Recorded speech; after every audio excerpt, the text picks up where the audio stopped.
दो बहुओं वाली सास। सरस्वती के दो बेटे हैं। बड़े बेटे राम की शादी रज्जू से हुई है और छोटे बेटे श्याम के लिए लड़की देखने का सिलसिला जारी है।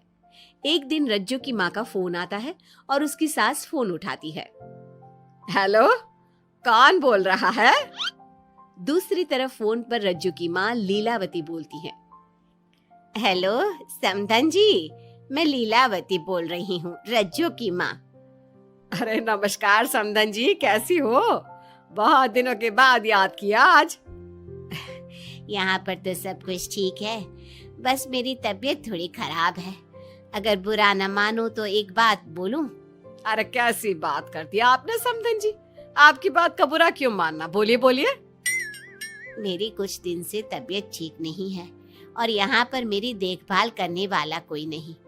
क्या आप रज्जू को कुछ दिन के लिए मेरे पास भेज सकती हैं? ठीक है, हम रविवार को रज्जू को छोड़ जाएंगे। इतना कहकर सरस्वती फोन काट देती है और अपनी बहू को आवाज लगाती है। रज्जू, ओ रज्जू, जल्दी यहाँ आना तो। क्या हुआ माँ जी, कुछ चाहिए था क्या? अरे नहीं, कुछ नहीं चाहिए। अभी तुम्हारी माँ का फोन आया था, उनकी कुछ दिन से तबीयत खराब है, वो तुम्हें बुला रही है। राम को फोन करके कह दे कल की 2 ट्रेन की टिकट करा देगा, मैं भी जाऊंगी तुम्हारे साथ। इतना सुनते ही रज्जू राम को फोन करके सारी बात बताती है और 2 टिकट के लिए बोल देती है। शाम को खाने के टेबल पर सब रज्जू के जाने की बात करते हैं। तब रज्जू का देवर श्याम कहता है, भाभी आज बहुत खुश लग रही हो, मायके जाने की इतनी खुशी, उफ। खुश क्यों ना हो देवर जी, कितने दिन बीत गए अपनी माँ से मिले, और इस बार तो मैं महीना 2 महीना रह कर ही आऊंगी। जब आपका मन करे तभी आना। अच्छा एक बात तो बताओ, वहां से क्या लाओगी मेरे लिए? देवर जी कहो तो देवरानी ले आओ। वैसे भी सभी घर वाले चाहते हैं कि आपकी जल्दी से शादी हो जाए। श्याम शर्मा जाता है और चुप हो जाता है। इतने में राम कहता है, रज्जू तुमने जाने की सारी तैयारी तो कर ली है ना? कपड़े तो रख लिए ना? थोड़े गर्म कपड़े भी रख लेना, वहां ठंड होगी, और जल्दी आने की कोशिश करना। ठीक है, मैं जल्दी आने की कोशिश करूंगी बस। अगली सुबह दोनों जाने की तैयारी करने लगी। राम उन्हें स्टेशन छोड़कर घर वापस आता है। कुछ घंटों बाद रज्जू और सरस्वती गांव पहुंच जाते हैं। रज्जू अपनी माँ को देखकर बहुत खुश होती है। माँ, आप अपना बिल्कुल भी ध्यान नहीं रखती, कितनी कमजोर हो गई हैं आप। अब बेटा क्या ध्यान रखूं, उम्र भी तो हो गई है, ये बीमारियां तो लगी रहेगी। बहन जी आइए आइए बैठिए, मुझे बहुत अच्छा लगा कि आप भी यहाँ आई। अगले दिन सरस्वती अपने घर वापस जाने लगती है तो लीलावती से कहती है, बहन जी ध्यान रखना आप अपना, आपकी तबीयत ठीक हो जाए तो आप भी रज्जू के साथ आ जाना, रज्जू के बिना तो घर सूना सूना लगेगा। अब सरस्वती अपने घर आ गई और घर की सारी जिम्मेदारी भी उस पर आ गई। एक दिन वो कपड़े धोकर छत पर सुखाने जाती है। बाल्टी में से टपकता पानी सीढ़ियों को गीला कर देता है और नीचे उतरते समय रज्जू की सास यानी कि सरस्वती देवी का पैर फिसल जाता है और वो गिर जाती है। ओह, अरे मेरी माँ मर गई, मेरा पैर तो गया। लेकिन घर में कोई नहीं था। सरस्वती जैसे तैसे अपने आप को संभालती जाकर कुर्सी पर बैठती है। वो अपनी बहू के बारे में सोचती है, अगर रज्जू होती तो मुझे संभाल लेती और घर भी संभाल लेती। अब घर के काम कौन करेगा? मैं डॉक्टर के पास कैसे जाऊं? बहुत दर्द हो रहा है। जब राम और श्याम घर आते हैं तो अपनी माँ की ऐसी हालत देखकर वो जल्दी से डॉक्टर को बुलाते हैं। डॉक्टर सरस्वती के पैर पर पट्टी बांधता है और उसे आराम करने की सलाह देता है। राम कहता है, माँ आप बस आराम करो, मैं रज्जू को खबर कर देता हूँ, वो कल ही यहाँ आ जाएगी। अरे रहने देना बेटा, उसकी माँ की तबीयत ठीक नहीं है, कुछ दिन में वो खुद ही आ जाएगी, उसे परेशान मत कर। माँ अब हमें श्याम की भी शादी कर देनी चाहिए, कभी घर में कोई ऐसी परेशानी आती है तो कोई तो होगा घर संभालने वाला। आप और रज्जू की घर के काम काज में मदद भी हो जाएगी। कुछ समय बाद श्याम की शादी सीमा से हो गई। लेकिन सीमा ने तो आते ही घर में क्लेश शुरू कर दिया। वो छोटी छोटी बातों पर लड़ती और उसे देखकर रज्जू का भी बर्ताव बदल गया। एक दिन सीमा सुबह उठने में लेट हो गई और रज्जू ने नाश्ता बना दिया। सभी अपने अपने काम पर चले गए। जैसे ही सीमा अपने कमरे से आई तो रज्जू ने कहा, तुम साफ सफाई कर लो, मैं कपड़े धोने जा रही हूँ, जल्दी काम हो जाएगा। रज्जू की बात सुनते ही सीमा आग बबूला हो गई और कहने लगी, आज मैं उठने में लेट क्या हो गई? आप मुझ पर हुक्म चलाने लगी। मुझसे कोई इस तरह से बात करी है मुझे बिल्कुल भी पसंद नहीं है। अरे सीमा, ये किस तरह की बात कर रही हो तुम मुझसे? मैंने कोई हुक्म नहीं दिया तुम्हें।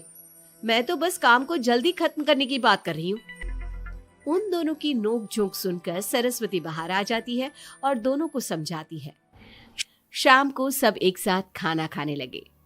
लेकिन खाने के बाद जब सब अपने कमरे में चले जाते हैं और खाने की टेबल पर थाली यूं ही छोड़ देते हैं, सरस्वती को ये देखकर बहुत गुस्सा आता है। वो दोनों बहुओं को बुलाकर कहती है, तुम सब खाना खाकर चले गए, अब ये बर्तन कौन उठाकर रखेगा? मेरे लिए छोड़कर गई हो सारा काम। तुम दोनों को शर्म नहीं आती? अब दोनों बहुएं एक दूसरे के ऊपर बात टालते हुए फिर लड़ने लगी। ये देख सरस्वती परेशान हो गई। उसने दोनों को डांटा और उन्हें अपने कमरे में भेज दिया। सरस्वती ने जूठे बर्तन धोए। कुछ दिन इसी तरह चलता रहा। अब दोनों सास की नजरों में एक दूसरे को गिराने में लग गई। माँ जी, जब भाभी फोन पर बात कर रही थी ना, तो कह रही थी मैं अपने मायके चली जाऊंगी तो देखते हैं कि कौन काम करता है, और ये हम सबकी बुराई कर रही थी वो। बहू, किसी की बात चुपके से सुनना गलत है ना। तुम आज के बाद ऐसा मत करना। अब तुम जाओ, मैं रज्जू को समझा दूंगी। सरस्वती ने रज्जू से बात करके उसे समझा दिया, लेकिन रज्जू को अपनी देवरानी पर बहुत गुस्सा आया। अब वो भी सीमा की चुगली अपनी सास से करने लगी। अगले दिन रज्जू अपनी सास के कमरे में जाती है और कहती है, मैंने सीमा को बात करते सुना था। वो देवर जी से कह रही थी कि अगर हम लोग अलग कहीं रहे तो हम ज्यादा खुश रहेंगे, रोज रोज की लड़ाइयों से भी बचेंगे। सरस्वती को इस बात पर गुस्सा तो बहुत आया, लेकिन उसने कुछ कहा नहीं। जब दोनों बहुओं को लगा कि सरस्वती उनकी बातों में नहीं आने वाली, तो उन्होंने रिश्तेदारों और पड़ोसियों से एक दूसरे की चुगली करना शुरू कर दिया। जब सरस्वती को यह बात पता चली तो उसने इनकी लड़ाई को शांत करने का उपाय निकाला। रज्जो, सीमा, यहां आओ दोनों। दोनों अपनी सास के पास आती हैं। कल मैं घर में हवन करवा रही हूं। तुम पड़ोसियों और रिश्तेदारों को आने के लिए कह दो और हवन की सारी तैयारी कर लो। हवन का दिन आ गया। पंडित जी रामायण का पाठ करने लगे। माता सीता से महान कोई पत्नी नहीं। उन्होंने अपने पति के लिए सारे राजपाट, सुख सुविधाएं त्याग दी। अगर कोई पत्नी अपने पति को परिवार से अलग होने को कहती है तो वो पाप की भागीदार होती है, और बेटों को भी मां से अलग नहीं होना चाहिए। सीमा पंडित जी की बात बहुत ध्यान से सुन रही थी और उनकी हाँ में हाँ मिला रही थी। ऐसे ही रामायण का पाठ अंतिम सीमा पर आ गया, जिसमें विभीषण के बारे में बताया गया था। अगर विभीषण अपने भाई का भेद न देता तो रावण का विनाश नामुमकिन था। पूजा खत्म होते ही सीमा बोल पड़ी, तभी तो मैं कहती हूँ परिवार में आपसी प्रेम होना बहुत जरूरी है, लेकिन मेरी सुनता कौन है इस घर में? आपसी प्रेम की बात कौन कर रहा है, जिसने घर में आती ही लड़ाइयां शुरू करवा दी? दोनों में फिर से नोक झोंक शुरू हो गई। सरस्वती दोनों को चुप कराते हुए बोली, अरे चुप हो जाओ तुम दोनों, पड़ोसी क्या कहेंगे, सब सुन रहे हैं तुम्हारी बातें। तभी उनमें से एक पड़ोसन बोलती है, सरस्वती बहन, क्यों चुप करवा रही हो अपनी बहुओं को? हमें तो इनके बारे में सब कुछ पता है। ये दोनों हमारे घर आकर एक दूसरे की चुगली करती है। तुम्हारे घर की हर छोटी से छोटी चीज पता है हमें। आंटी जी, हमने अपना समझ के आपको कुछ बता दिया तो इसका मतलब ये नहीं कि आप सबके सामने हमारी सास से हमारी शिकायत करेंगी। आप तो सबसे बड़ी चुगलखोर हो। सीमा की बात सुनकर सभी पड़ोसन उन्हें बुरा भला कहने लगी। उनकी बातें सुनकर दोनों बहुएं सबके सामने बहुत शर्मिंदा हुई। जब सब उनके घर चले गए तो सरस्वती ने अपनी बहुओं से कहा, अब तुम दोनों को तो बहुत खुशी होगी कि सारे मोहल्ले की औरतें हमारे ही घर में खड़ी होकर हमें ही सुनाकर चली गई। हमें काफी साल हो गए यहाँ रहते हुए, लेकिन आज तक किसी में भी इतनी हिम्मत नहीं थी कि हमसे ऊंची आवाज में भी बोल पाए। लेकिन आज तुम दोनों की वजह से ये सब हमारी बुराई कर रहे हैं। तुम दोनों ने ये सब अच्छा नहीं किया। सीमा, तुम्हारे इस घर में आने से पहले हम सब बहुत प्यार से रहते थे, लेकिन ये सब लड़ाइयाँ तुम्हारे आने के बाद शुरू हुई है। आज के बाद तुमने घर में किसी से भी झगड़ा किया तो मैं तुम्हें तुम्हारे मायके छोड़ आऊंगा, समझी तुम? ये बात सुनकर सीमा रोने लगी और सबसे माफी मांगने लगी। पंडित जी भी ये सब देख रहे थे। उन्होंने सबको शांत करवाया। कृपया आप सभी शांत हो जाइए, गुस्से से तो बात और बिगड़ जाएगी।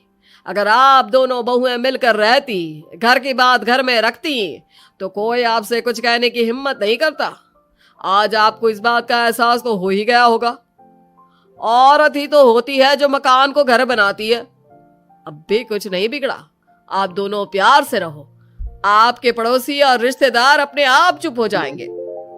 पंडित जी की बात दोनों बहुओं की समझ में आ गई। अब दोनों प्यार से रहने लगी। इसी तरह समय बीत गया। अब पड़ोस की और